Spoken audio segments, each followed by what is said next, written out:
Too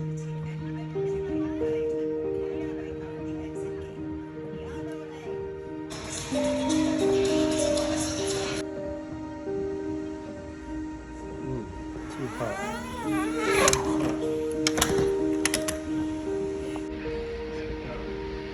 Gonna go downstairs. What's up? It's Doc G. We're gonna head down to the lab, get this video started.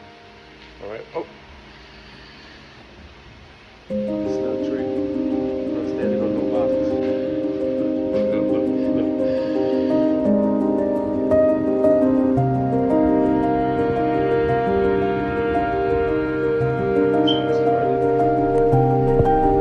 Welcome everybody, this is me, Doc G, coming at you direct. This is Sports Direct Podcast. Welcome. Seems to have their favorite Kobe Bryant moment. Do you have a favorite Kobe Bryant moment in your career? Nothing beats getting drafted and you dream about that moment. You know, it's just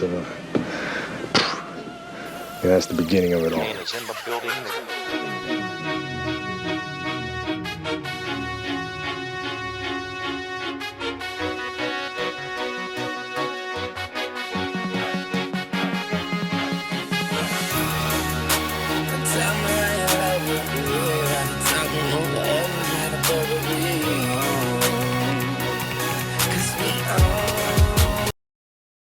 And today's going to be a little bit different. And as you can see from our previous shots, it's summer outside and we're not going to be doing a lot of stuff today. It is hot and I have some time.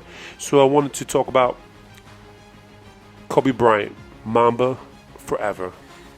So what's up everyone? Welcome back. I know I took some time off.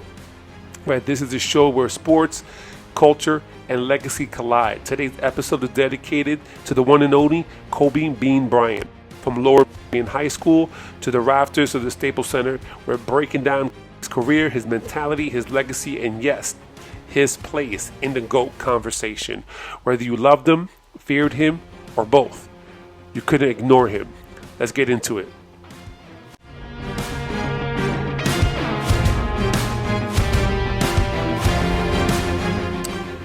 All right, so let's start off with the facts.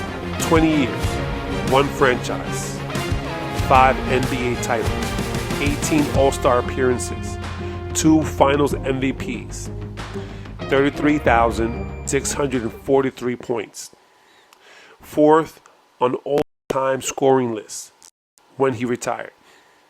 And then there's the 81-point game against Toronto, second only to Wilt's 100. Let that sink in. Kobe had a storybook ending as well. His last game at the age of 37, 60. It was poetry. All right. So that's how we start off. And that's what we think about. So when some of these players are like, yeah, you know, pretty much, you know, Jordan, he was mimicking Jordan. So Jordan's number 2, LeBron's number 1. No. Y'all saw my list. Kobe's 2. Keep that same mentality. We're going to shift LeBron. And I gave my reasons before. So, but now it's about Kobe. Now here's what separates Kobe and the Mamba mentalities. This wasn't just a slogan. I'm going to say it again. This wasn't just a slogan. It wasn't some hashtag or something you find on the side of his sneaker or in the back of his warm-up. It was a way of life. It was a way of his life. And he expressed it. Check this video here. The idea is a very simple one. And, you know, the Mamba mentality simply means trying to be the best version of yourself. That's what the mentality means. It means every day you're trying to become better. And it's a constant quest. It's an infinite quest. Well, I mean, you know, the passion came from the love for the game. You know, I loved everything about it. Like the smell of the ball. You love the smell of the ball? Yes, the ball. You know, the smell of like brand new sneakers. Like the sound the ball makes when it hits the ground. Sneakers in the gym. Yeah, ball going through the net. Like all those things I love. And so the passion comes from that. Because once you have that love, you just want to be a part of this thing all the time. The idea is a very simple one. If you get up at 10 in the morning, train at 11, right? 12, say 12, train at 12, train for 2 hours, 12 to 2. You have to let your body recover. So you eat, recover, whatever. You get back out, you train, start training again at 6.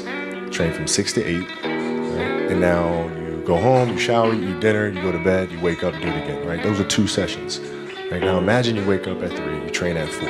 4 to 6, come home, breakfast, relax, blah, blah, blah. Now you're back at it again, 9 to 11, right? Relax, and all of a sudden you're back at it again, 2 to 4, and now you're back at it again, 7 to 9. Look how much more training I have done by simply starting at 4, right? And so now you do that, and as the years go on, the separation that you have with your competitors and your peers just grows larger and larger and larger and larger and larger. And by year 5 or 6, doesn't matter what kind of work they do in the summer, they're never going to catch up. So he trained at 4 a.m., watched 4 hours of film, practiced. Others wouldn't even attend. He played through injuries, a torn Achilles, busted fingers, knees, and he still wanted the ball in crunch time. This guy studied sharks to improve his footwork. Who does that? So I'm going to drop this quote. Every negative, pressure, challenges is all an opportunity for me to rise. He was looking for the challenges. Looking for the challenges. He didn't shy away at the end of the game, walk off the court because his team lost, or anything like that. If he's going to lose, he'll lose on the floor with the ball in his hand. Now, his offensive set. Kobe's offensive game was a textbook of elite skill. He had mid-range pull-ups, footwork like a ballerina, post moves like a center. He can shoot from anywhere. Corner, box, top of the key, 3 corners, 3-point arch, wherever it is, he can make it. He scored 40 plus points in 9 straight games in 2003. And during this stretch, Shaquille O'Neal was out. And Shaq came back toward the middle of it. And as Kobe was dropping these 40-point games, Phil Jackson noticed that Shaquille O'Neal was backing off. And because of this, Phil Jackson stepped up to Bryant and said, "Hey, we're losing the big guy. I'm going to need you to tone it down a little bit, taper off a little bit with the scoring, get him involved more." Kobe, like always, was like, "What? Having the best streak of my history, of my game. But if this is going to help us win a championship, I'll do it." And he broke that streak that day and got Shaq involved. A leader. Who was leading who? In another stretch, 62 points in quarters. Didn't even play the fourth. No wasted motion, just buckets. Now that was his offensive mastery. What is defensive respect? Here's the thing. Kobe wasn't just a scorer. He wasn't just a scorer. He was the menace on defense. A 12-time all-defensive team who guarded the best on ball. He wanted that smoke. He wanted to guard the fastest. Matter of fact, during the Olympic Games in the Redeem team, in practice, he didn't score 1 basket.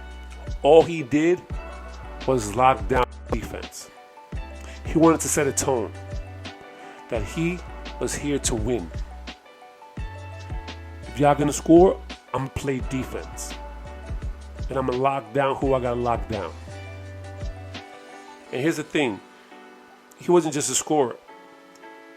So the 12-time all defensive team player was able to do this. He was able to lock down players at will. He faced Iverson in the finals. Wade, LeBron, who was bigger. T-Mac, who was bigger. And never backed down. Now we're going to focus on his flaws and criticisms. Now, let's be real. Kobe had flaws. That's just what it is. He had flaws. All right? Let's get that out the way.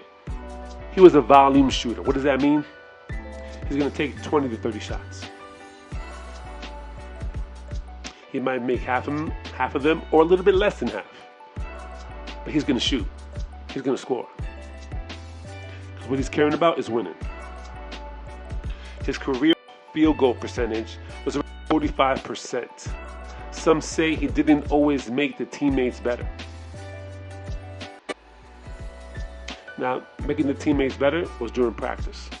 That's how Kobe saw it. In the game, that's surgery. You have to come ready and prepared for that game. And he said, if you didn't prepare before the game, then you're preparing to fail during the game. So that's how we looked at it. And the Shaq feud was mainly about that. So after the first couple of championships, Kobe was back at it, working hard, like always. And Shaq, being dominant, took the less hard path, the least resistance. And Kobe didn't like that. Shaq came into training camp overweight, slow, sluggish. Kobe was on fire. And he got on Shaq. Shaq was like, pass me the ball. It was like, get the rebound. In his mind, he was thinking, I worked hard to get my shot. Since we got that championship, what have you been doing? So they had a feud, right? They were battling who could be the alpha, who could be the top player of the team. But in reality, the way Kobe approached the game was as the leader. Shaq was dominant, yes. But if you look at the stats during that finals, they both nearly averaged the same amount of points. During crunch time, Kobe was the one who stood up several times. While Shaq fouled out, Kobe stepped in and delivered, helping them win key games. So he did miss the playoffs. First round exits when Shaq left. But it's all part of the story. This is part of growth. So when Shaq left, that big, because he was dominant, there was no one there but Kobe. But then again, 2 titles without Shaq, with Paul Gasol and some tough-nosed role players, that counts for a lot. Yes, he didn't have the greatest team. Doesn't matter. It was a team that was willing to work. That's all that mattered.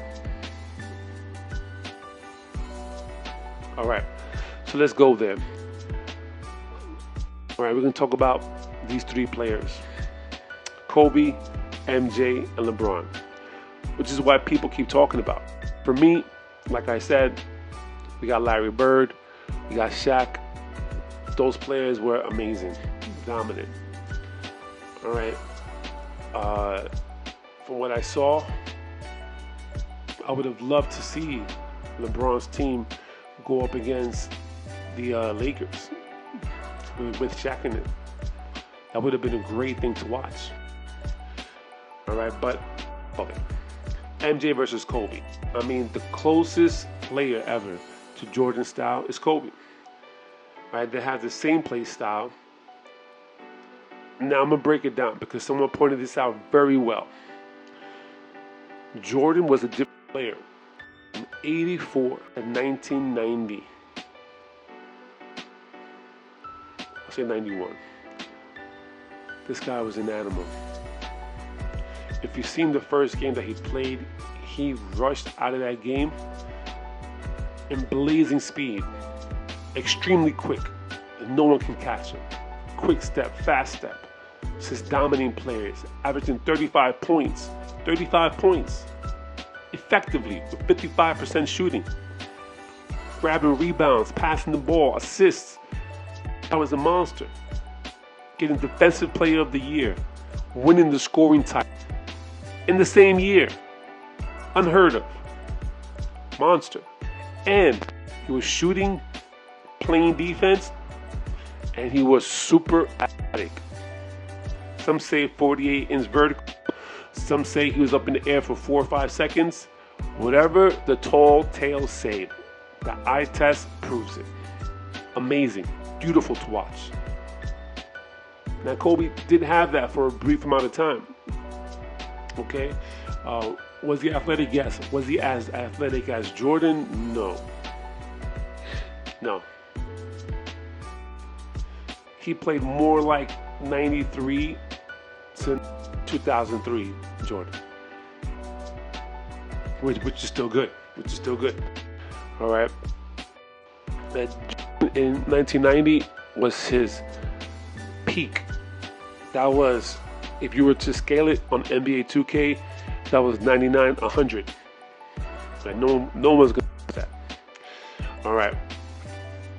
Now, and had more rings and MVPs than Kobe. He was more liked because even though he had that tenacity, he was very charismatic at the same time. It was weird. Everyone else loved him because what he said about winning, he proved it. And another thing was that he was able to work along the system Jackson.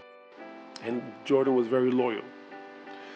So even MJ said, Kobe's the only player who could beat me one-on-one. And then he added, because he stole all my move. Typical Jordan style. All right. Now, I'll just grace it. Kobe and LeBron. LeBron, better passer, more efficient. Kobe, footwork, deadlier one-on-one. LeBron is a tank. Kobe is an assassin. So no matter where you rank them, Kobe's in the conversation. Period. They stopped it. It's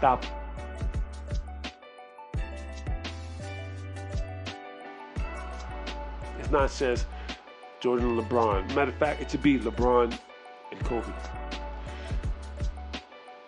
Now, if we talk about outside the court, but with basketball, what's the cultural impact?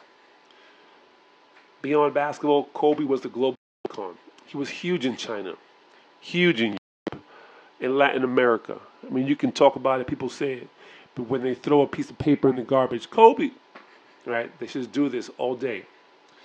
He spoke multiple languages, Italian and Spanish. Mi chiamo Isaia. Right? Me llamo Isaia. So he spoke all these languages. Won an Oscar for Dear Basketball. Mentored rising stars Tatum, Kyrie, and Booker. Now, legacy and final thoughts before I let you guys go. So Kobe's death in 2020 hit me hard. Hit me very hard. It reminded me that he was more than just a player. He was a father, a teacher, a fighter. The Mamba mentality lives on in athletes, in artists, in entrepreneurs, and those who consider themselves fans of Kobe. To sum it up, Kobe didn't just chase greatness, he demanded it from himself. And he inspires us to do the same. That we're not just challenging the people outside. The most important challenges are within us. Whether you have him ranked as 1, 3, 10, or 11, his legacy is cemented. The game misses him. We all do. But the Mamba lives on.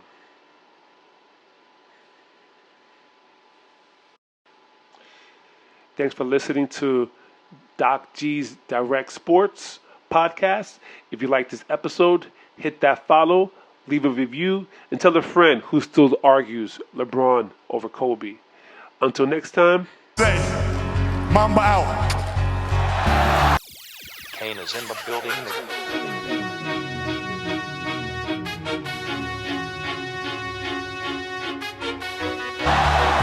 There goes Kobe Bryant. There goes basketball greatness.